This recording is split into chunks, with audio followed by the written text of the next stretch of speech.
All right, all of you wonderful freedom-loving boys and girls, whomever you are, wherever you are from on this glorious blue marble, the planet we call Earth. Mark, Centerline Systems, welcome to the live stream. We already got some chats going on here. We got a very special guest that's going to be the focus of tonight's live stream. We've been kind of advertising. We're going to be doing a charity auction to support these great men and women for the support they're giving back to their community. So it's pretty cool. But as always, I'm going to do just a little bit of housekeeping. And I already see this right now. Big Visk, I got to throw myself under the bus. So last live stream, I had 4 winners, and I mistakenly said Dave isn't funny, hadn't reached out to me. No, it was Big Visk who hadn't reached out to me, but there he is acknowledging it. Yeah, I still owe you an S card, sir. So thank you very much. Matter of fact, I brought it over here to have for tonight to be like, Big Visk, this is yours, my good man. Don't you want it? And then my last little bit of housekeeping before we bring on our guests, because I'm going to be quick here. I have had a couple people ask me about CountyCom. I've mentioned these guys a lot. I'm here to tell you, it's an American company. They do mostly kind of military government type of work, but sometimes they open up some of their materials for the Gen Pop to purchase. And I've talked about in one of our last episodes, these blue tubes, right? And they fit in our utility pouches, the gear roll, any one of our pockets that, pouches that have pockets, the mother, the scout. So they come with, you can get different tops, and that's what I do for my solids and my liquids. So I just wanted to throw that out there. I had a couple people saying, what the hell are these blue tubes you keep talking about? That's it. They're not super expensive. You can get different tops for them. And it's just a great way to bring your liquids, like your cooking oil, your hot sauce. Big fan of the hot sauce, so I always got to have some. And then your solids, like, Lowry's, seasoning salts, peppers, sugars, whatever you need while you're out there kicking ass and taking names. All right. Without further ado, boys and girls, well, actually, let me just see this. I got to show this up right here. Samantha, don't think I've seen you before. Super excited for this podcast. Samantha, I'm super excited that you're super excited. Welcome to our live stream. All right, let's bring on our guest. This is Brian from Readiness Training Group. Brian, if you would be so kind as to share with the people watching whatever you feel like sharing about who you are as a person, your background, and who is Readiness Training Group. What do you guys do? Mark, first, thank you so much for having us on, and some housekeeping of my own. This camera is making me look more bald than I usually am. Usually this looks a little bit better. Camera's really doing you dirty. I know it's a full head of hair there. So my name's Brian from Readiness Training Group. I'm a police officer here in New Jersey. And I had the opportunity to be part of an awesome SWAT team here in New Jersey. And we had access to an incredible amount of training. After a little bit of time on that team, I ended up leaving, going to another department where I saw that the training wasn't there. Patrol guys weren't getting the training that the SWAT guys were able to get. So myself and two of my previous teammates decided to start a company with the ultimate goal of bridging that gap between, the SWAT guys and the patrol guys. So that's kind of like an overview of what Readiness Training Group does. We offer classes in areas we think are missed by, your local department's training programs. Okay, let me bring us back over to this, how you guys started. And is that primarily focused for other departments, or, because now we're going to kind of bleed in without getting into the SRO workshop yet, but are you guys just pretty much working inside of law enforcement? Are you providing this to people in your community? How does that work? Like, as a matter of fact, as you're talking, I'm just going to share. Well, no, actually, I'll wait on that, the SRO workshop. I'll show it. I'll bring it up here for everybody who's watching. I will be bringing up a bunch of different things, their website and their slides, so you can see how to reach out to them. We already have one person who says he can't vote, he won't be able to bid on the gear, but he would like to make a donation to the cause. Gene from across the pond, thank you for that. So we will definitely bring that up through the course of the next 25 minutes or so. But Brian, does that make sense? Can you elaborate a little bit more on that? Yeah, sure. So we do offer training to both law enforcement and civilian. And on the law enforcement side, we do get contracted from time to time by departments or firearms instructors that are, looking to change things up or a different pace. So that's definitely one part of it. But the other part that we're really proud of is we have a program called the Red Tape Program, right? The company is designed to cut red tape. So we see it all the time where guys want to become more proficient in their firearm. They're seeking that training, but it's denied by their department. So whether the department wants to cite, they can't afford it. They don't have the ammunition. It's going to cause overtime, whatever the case may be. So what we do is we give guys that are paying their own way $100 off all of our classes to try to, obviously, we're all cops. We're not rolling in money. So it can be difficult for a guy to pay for his own training. But, if a guy is seeking that training to be better, to be more proficient and to do his job better, which is really to protect life, we want to be the answer for him to go and get that training. So that's our red tape discount. And that's something that we're passionate about is really just cutting that red tape. Another thing we do is we give a lot of free spots away to class for classes. And this is something I don't know that if me and you have even discussed. We have a local organization called Recalibrate, and they focus on getting, healthy hobbies for, veterans and law enforcement, to create community, which we all know is extremely important. So they constantly reference your fire team, the people that you count on, maybe your families, your best bud, someone you served with. So we started a program called the Fuel Your Fire Team program. And what that allows is officers to request free training for someone else. So we get, anonymous submissions all the time saying, hey, I have a buddy who, just started on the job. He's super eager to learn. He wants to get more training, but, maybe he's got 4 kids. He takes care of his parents. He really can't afford to be going to classes. We get that submission, and then we give these guys free classes so that they can get the training. So the goal at the end of the day is very simple. It is just to get the guys training. Everything after that, we'll figure that out, but the number one goal is just to get the guys training.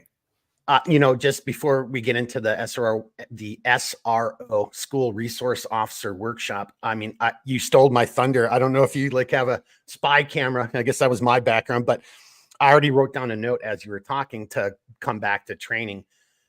Look, I think for some people, depending on where you were in the military, you were really lucky because, if you're a tier 1 type of unit, training was really not much of an issue because you had more training coming out of every orifice. When I was in the agency, same type of thing, this is your job set.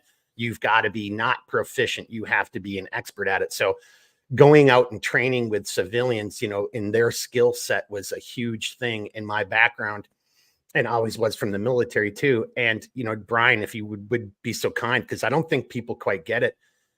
The average, and we're not casting stones, and I know I'm kind of making a generalization, but most people at that city, county, or state level don't want to spend the resources on training.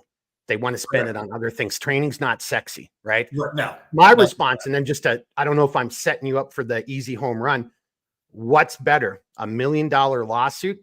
And I can get into that, or your officers know what the hell they do and you don't get that lawsuit to begin with. Yeah. And that it's a lot less than $1 million to get them to that point. Yeah. Right. And I think that probably is something that the general public, maybe, people who have served kind of have a little bit of an idea of what that might be like, but, your general public, I don't believe understands how untrained law enforcement really is. Filled with good intentions. There's a ton of men and women out there serving, communities that want to do the best that they can. But, the training is what separates them from just being the neighbor that tries to come and help you when something goes wrong. So, but that training is what's lacked all the time. And I've said before, people call 911 in the middle of the night. Maybe there's someone in their backyard, someone's breaking into their house, or whatever the case may be. Your child's choking, right? It doesn't have to be criminal. It can be, you're cutting something and you cut yourself, and you call 911. And a lot of people think it's SEAL Team 6 that's going to come to the door. And what actually might come to the door is a 19-year-old, maybe even 2 19-year-olds with guns, with very limited life experience, 3 months on the job, and they're on midnights because that's that no one else wants to work midnights. So that's the reality of it. So, and that's another reason we really started opening up the company to more civilian classes.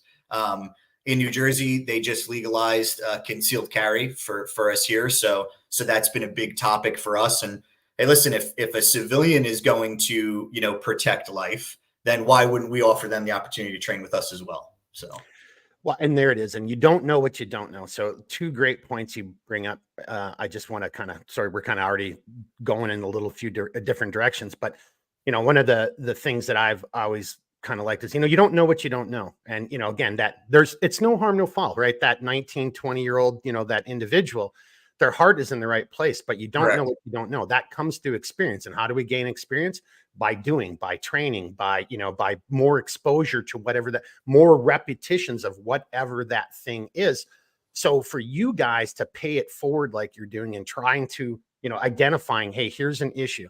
Here, I'll just say it. I'm sure it's a 600-pound gorilla in the room and some people are thinking about it, but that whole defund the police movement is batshit crazy, if you ask me. Like, what do you want? Anarchy? And you just want, yeah, there's a lot of people out there who have a lot of life experience. They don't have to have been in the military. They don't have to have been in law enforcement.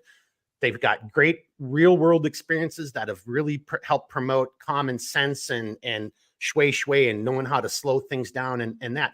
But that's kind of a rare breed. So how do you get that? You get that through training, right? Right. You have to have that. So that whole defund the police thing was always crazy to me. I'm like, no, I actually want our police officers, those boys and girls, to be even more trained, right? As opposed to the other way around, right? So that's why I love what you guys were doing. Once I found out, like, dude, this is exactly it. This is, well, what are you doing? Well, these guys are doing it. They're putting their money where their mouth is, and they're trying to get out there and they're trying to share their skills and experiences with other individuals so it can make a difference in your community, possibly for your child even, right? That kind of stuff. Well, that's absolutely it. And we had, again, kind of full 360, when I was a member of that team, the team was extremely progressive, still is, values training, a ton. And so that's awesome that they've been able to capture that for their team, but again, once I left that and I looked around, I thought that was the norm. I just thought everybody had that. But, once I removed myself from it and I realized that that's not the norm, that was kind of when we discussed and said, let's actually do something about this, as opposed to just kind of talking about it. Yeah. I mean, talking ain't doing. You have to actually back it up with action. And so just on that note, before we kind of dive a little bit deeper into this, I mean, like, if you watch my live streams or if you follow Centerline Systems, you've heard me say what I'm about to say numerous times. Each and every one of us, you have to be, there's no one coming to save you. As Brian just pointed out, like, Brian, seriously, from a patrol side, best case scenario, what are you looking at for response time? If you get really lucky, maybe 30 seconds because there was 5-0 around the corner, maybe. That would be unbelievably fast. Yeah. Right. So even if you just hypothetically said it's between 3 and 5 minutes, Brian, in your learned background, right? So people just don't think it's me just talking out of my fourth point of contact.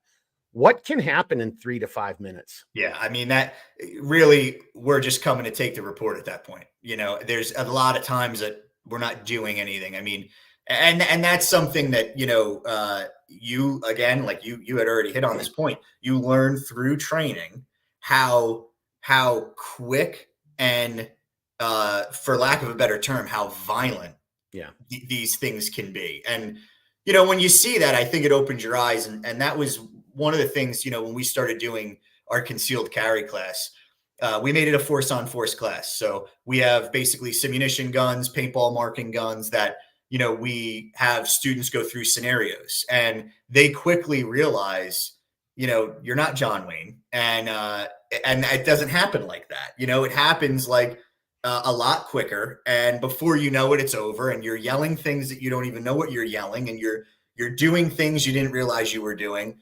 So it does. It really opens people's eyes to the training aspect of it and realizing that it won't always be this way. You can train this out of you. But you're right. Like, you're your first line of defense. There's no one. You can save yourself. You don't have to rely on the phone to call 911 and get someone there. you might not even have the opportunity to do that.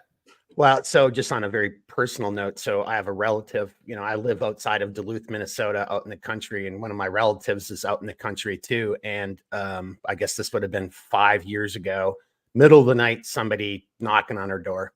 And, I scolded her afterwards, because she just did everything wrong. But to your point, you don't know what you don't know. But she realized afterwards, she was like, yeah, that was fucking crazy. That could have went sideways so quickly, just some random. So just on that note, just kind of for everybody who's watching, find somebody like Brian, find the good guys and gals out there who are still trying to share and pay that stuff forward and give their real world experiences. And if you walk into that, so like here, I'll just throw myself under the bus. I used to be in the CIA. I've been on a handful of other people's podcasts, and I've seen comments. Oh, he was in the CIA. Once CIA, always like throwing the baby out with the bathwater. You can't do that. That's absolutely insane. Right? Absolutely.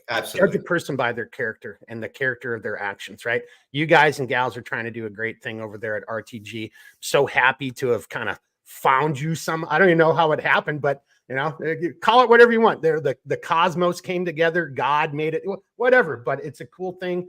I really like what you guys are doing. And so I think that's a good segue into what exactly is it that you're doing? What is the SRO workshop? And let me first, as you're doing that, let me just share your website. Now I went back, Brian, as you were talking, and I just went to the main page so people can see that, because that SRO workshop's up there. So let me just share this real quickly. And then if you don't mind talking everybody through it, just like a little bit of, like, everyone can see, like, and for everybody watching, I'm actually now just on his website. So, if I do something stupid, it's because I can't even see myself. But I wanted just so you guys see the URL, how to find them. And Brian, if you want to maybe talk that out loud, and then I'm going to pull up your SRO workshop and then just maybe scroll through it as you're talking about it. Yeah, sure. Good? Okay. Yeah, absolutely. Absolutely. So, we've obviously seen, as everybody has, a lot of, headlines, which are extremely disturbing, which are, the active shooters, and then obviously mainly the active shooters in the schools. And this was something that, has always really been, the focus has always, leaned more towards, either gun control or mental health. Every once in a while, you'll see some questionable tactics or mainstream media questioning tactics or things that were done. But yeah, with the case of Uvalde, Texas, in 2022, there was a major failure. And that major failure was that the officers really treated it like it was a barricaded subject, someone that's, barricaded inside a room by themselves, not causing any more damage to people. So in situations like that, it may be appropriate to wait. But that's not what was going on here. There were still students inside the classroom that this person had locked themselves in. There were still students that had been shot and needed help. And I'm saying students, but these are children. I mean, these are children. And so that was really the one that kind of shook us. And the company had been underway for about a year at that point. We knew we had the ability to do it. So we wanted to start a workshop, which is now called the SRO workshop, School Resource Officer Workshop. So here in New Jersey, most of the schools now have SROs. So those are law enforcement officers, still active law enforcement officers that are assigned to a school, report there every day. And they do work on, juvenile matters, whether it be, behavioral issues, if a kid is getting charged with something criminally, they're usually the go-to person for that. They also do a lot of relations with the students in the schools, educating them on what law enforcement does and what they don't do. But also they're stationed there for security, right? These active shooters seem to be a growing thing. So they are obviously trained in active shooter protocol, and they're there for that reason. They get even less training than your regular, patrolman will get. They're also getting less reps, right? Although it does seem like active shooters are growing, a patrolman makes motor vehicle stops. They encounter people who don't like the police. They're constantly getting repetitions in some level of combat, and an SRO might not. So what we decided to do was get them, a day of training that we knew, well, at least we wanted to attempt to cut all of the red tape for. So we didn't want it to be an excuse that it was expensive. So we decided to make it free. We wanted to make it free, and we wanted to make it a full day of training to try to hit as much as we could for these guys. So the first year we did it was 2022, and it was an amazing event. So is that this picture right here? That is from last year. So that's the 2023. Gotcha. That was the about 20 minutes that it wasn't raining. We kind of got hit with some weather last year. If it's not raining, you're not training. Oh, we pick a lot of rain days. Yeah, we're very good at that. But yeah, the first year we did it, we had 30 SROs come out, and we kind of broke the day up into 3 different parts. So we have a block on fundamentals of marksmanship. So they are live firing on a range. We have a block on breaching because we feel that's a pretty unaddressed portion of law enforcement is manual door breaching. So we have a block on that. And then we also have a block on medical preparedness where we have our SWAT medics give them a run through of an IFAC. And for the past 2 years, we've been blessed. There is a organization called Kits in Every Classroom. And their mission is to put an IFAC kit in every classroom.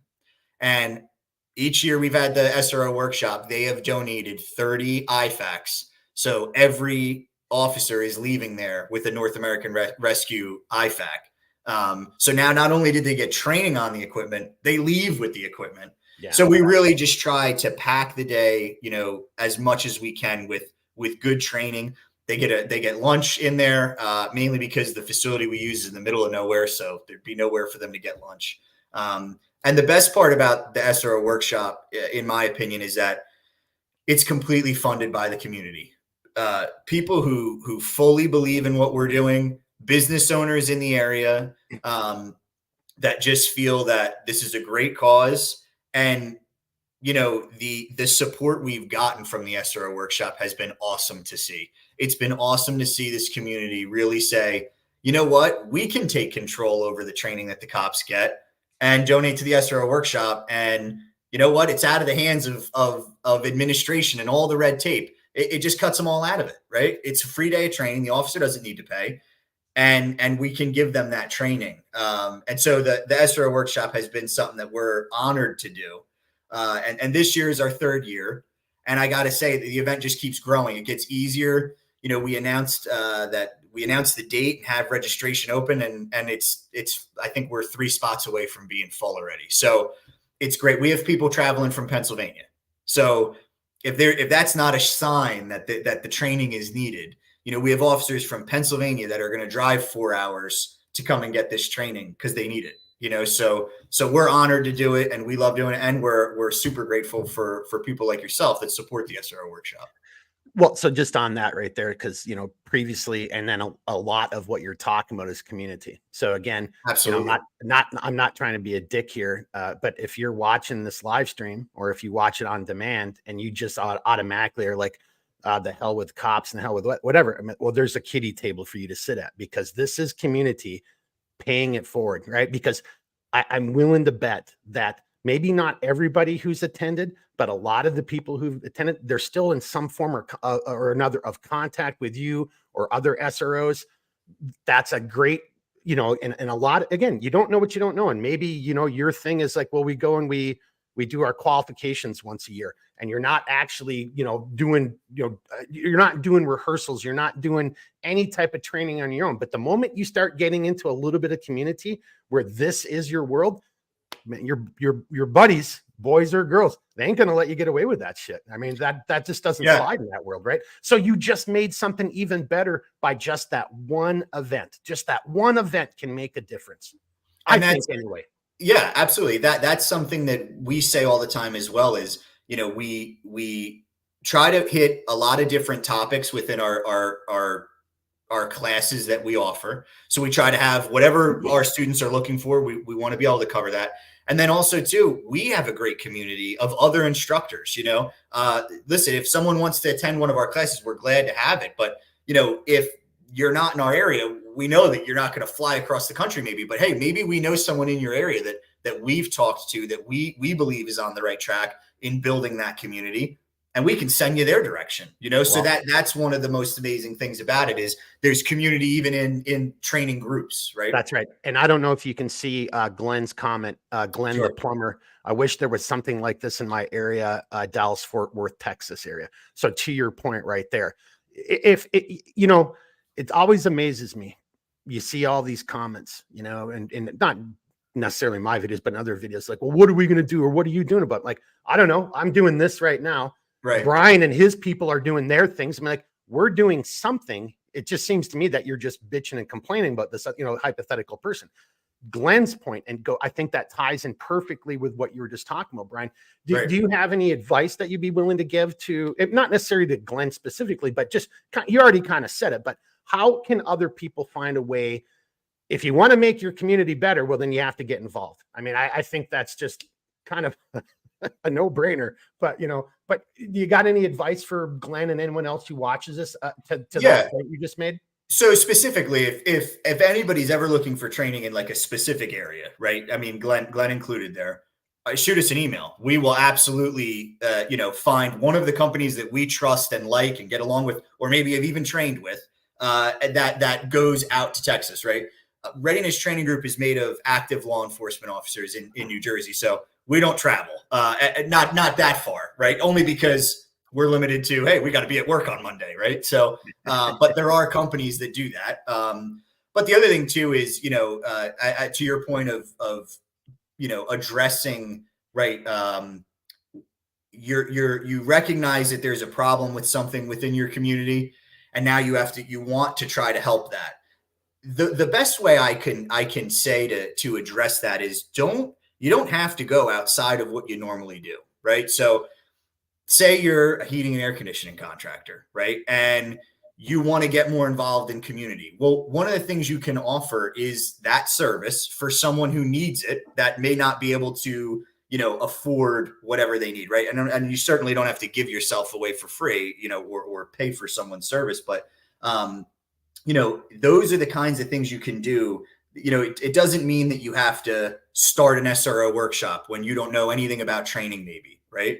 No, maybe you have the resources to help someone in your lane.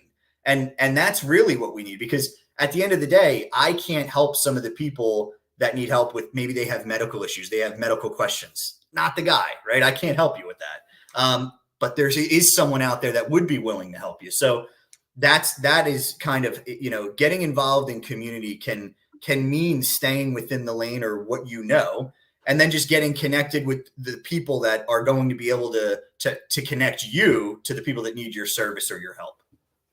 You just set me up perfectly for that, because I want to just that dovetails into something I wanted to say, because again, I just was writing down the note, community. You're talking about community again.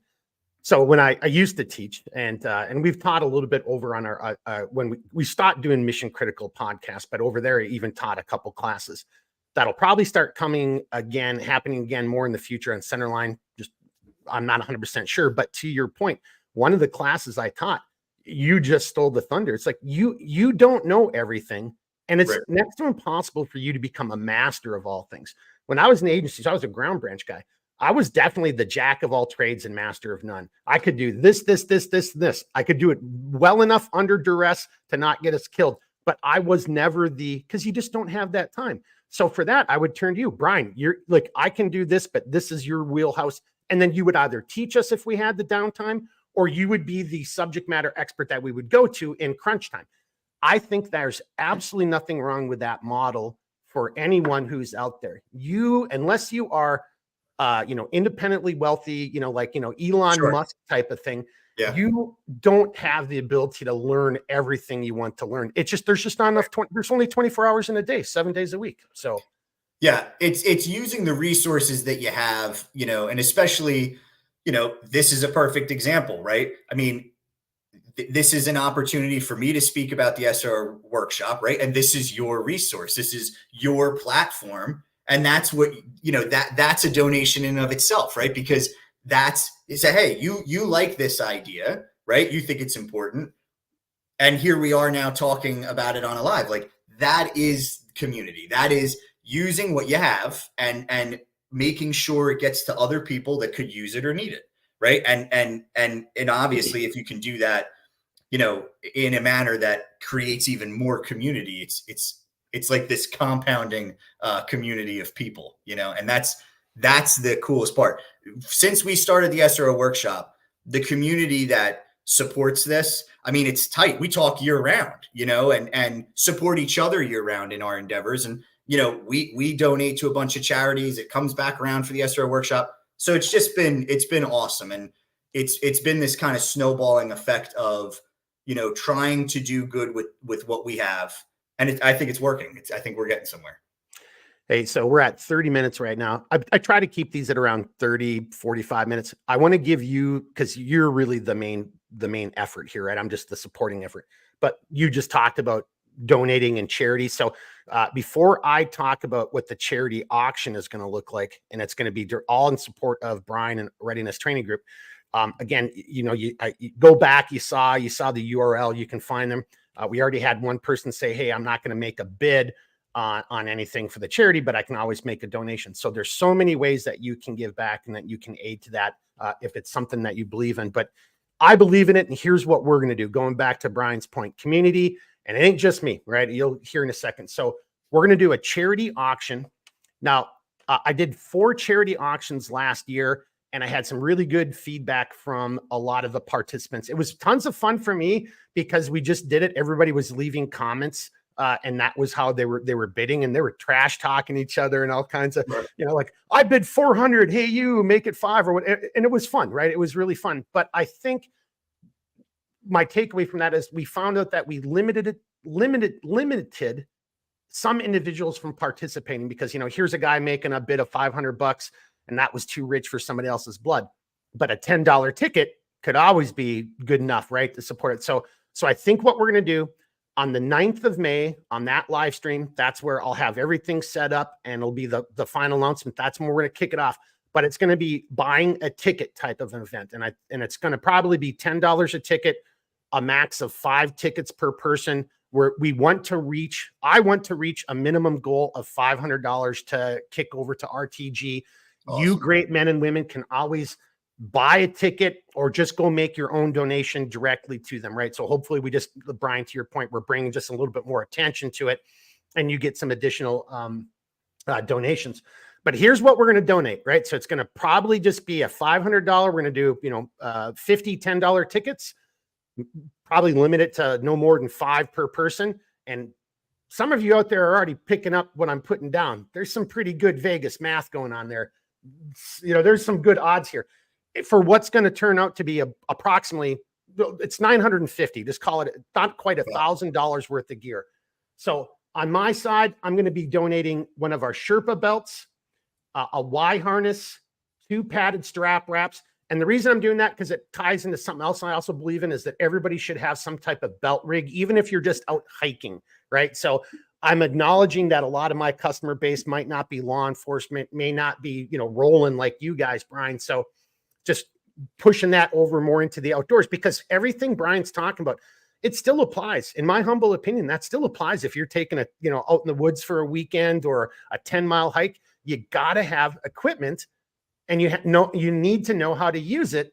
That's the only way you're going to beat Mother Nature, or even have a fair chance of beating Mother Nature. So Sherpa belt, Y harness, 2 padded strap wraps, one of our medical deployment pouches, and then Jack at Black Scout Survival. So I make those for him. He's going to kick in all the lickies and chewies that go into it. You heard Brian already talk about North American Rescue. So Jack's also going to include a North American Rescue insert, shears, his patch, and it'll either be, in a TQ, it'll be a TQ, and then it'll be shears or a compression needle. Those will be some options. And then the full-on medical insert. And then I'm not 100% sure if I'm going to do 2 belt pouches or a concealment caddy and a belt pouch. So, but something like that. And then from a previous live stream, we had Evan Sambita from Sambita Custom Knives. He is going to kick in one of his multi-purpose field knives. It's the Kestrel style. If you're familiar, if you've seen his stuff, a Kestrel style knife. And that's, so basically that right there is approximately 350, 110. Yeah, you're looking at over $950 worth of gear. That's what we're going to give away in the charity auction. And again, based on customer feedback from the times I did this last year, we're just going to sell tickets. And I think I can work it out with PayPal where they don't ding. And even if they do ding me, I'll just, I'll cover that stuff too. But and that's what we'll do. It'll be an announcement. It'll go hot at, 0001, whatever, 1 minute after midnight. That's when it'll open up. And it's the first 50 people get a ticket. And then Brian, and I apologize, I may be throwing this at you without your knowledge, but I'd like to get either you or Tom or whomever you want as a rep to be on that following week, because we'll either do we'll do the winner on either the 13th or the 19th of May. Yeah, well, I would love to be there. And if I'm on the road, I have one of the other guys. The other thing too is you got to get us over there, the winner's name or, and address. We would love to ship them one of the SRO Workshop shirts. Oh yeah. Hey, yeah. Can you point that out? I forgot about that. Yeah, sure. SRO yeah. Sorry. So this is our shirt for this year. This is new. We're doing a fundraising T-shirt. So we have our logo kind of in the font, like a kid wrote it. There you go. And got it. we got our the back of it. There's 21 hands for the victims of Uvalde, and then a little school in there just to try to bring some awareness to it. All the proceeds from the T-shirt sales, go directly to the SRO Workshop, and that's also on our website where you can order one of the shirts. Well, we've got a couple comments coming in. Let me read a few of them. Andrew just said mind blown. And then we've got Gene. After Brian's awesome pitch, Brian did do an awesome pitch. Oh, awesome. He's a natural. He's a natural. After his awesome pitch, Gene from across the pond, he's from the UK, is saying he'll donate and awesome. Yeah, thank you, sir. Appreciate that. And he's saying thanks for coming on and taking the time away from your family and your downtime to be hanging out with knuckleheads like me. So I definitely appreciate it. Hey, we're at 36 minutes. I want to give you the out. So again, just recapping real quickly, the 9th of May, that live stream, I'll have everything figured out, and you'll probably end up buying the tickets from my website. I'll have it all figured out. I'll make that announcement. And then that night at midnight, they'll go on for sale. Then we'll do the drawing on the 13th or the 16th, depending if for some unbelievable reason we still have a ticket left by Monday, I will be very disappointed. But if we do, we'll drag it out till Thursday. Brian, if you're okay, then that might just be a little bit of a coordination thing on your side.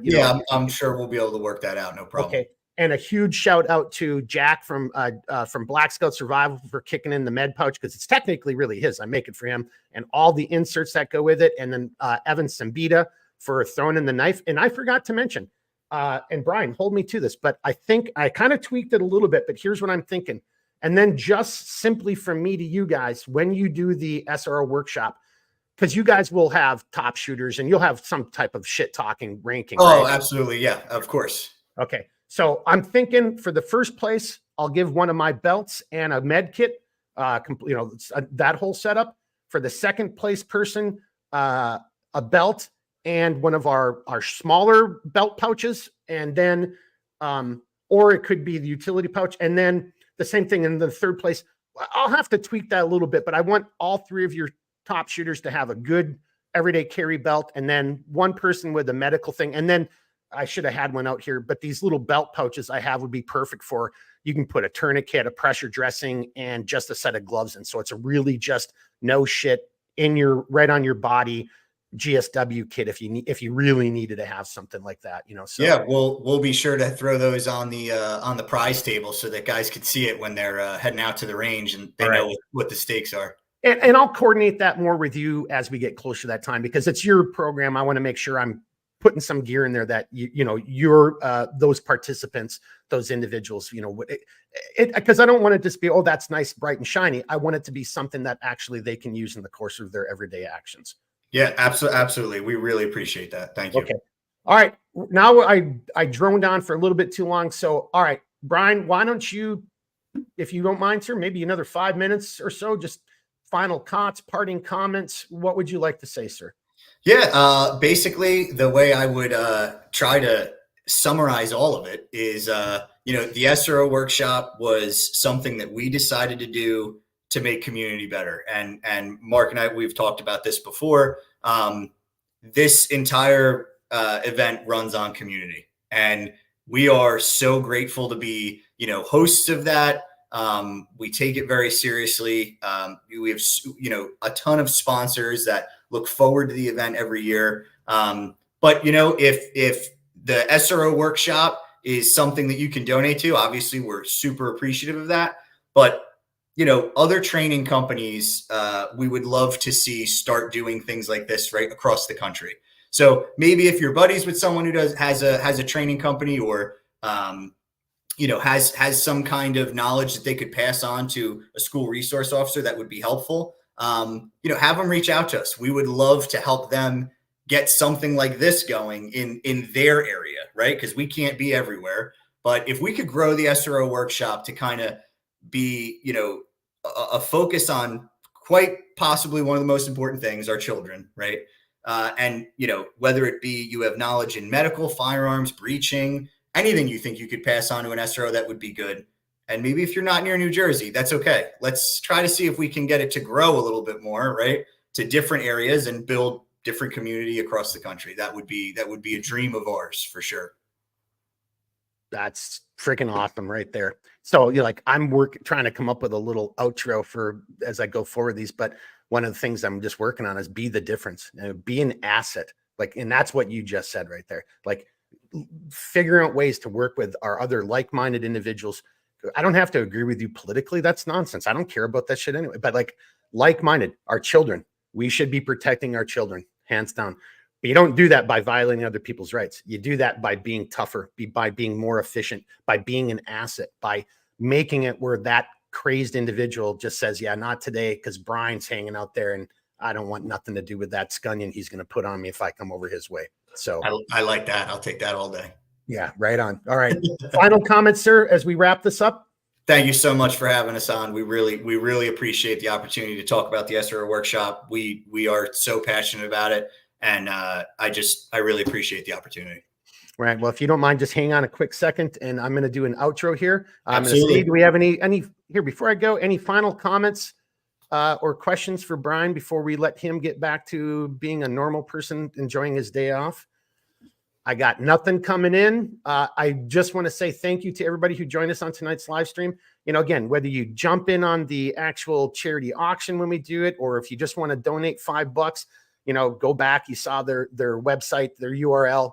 This is the stuff, boys and girls, that we need to be supporting in our communities today's men and women willing to get out there and share their time and their knowledge to make sure our communities and our children are safe. I can't think of a more noble cause than that. So really appreciate everybody taking their time to be here tonight. You know the deal. From Centerline Systems, if you ever got questions or comments, I say it all the time, but I mean it. I just had it happen the other day. Reach out to me anytime.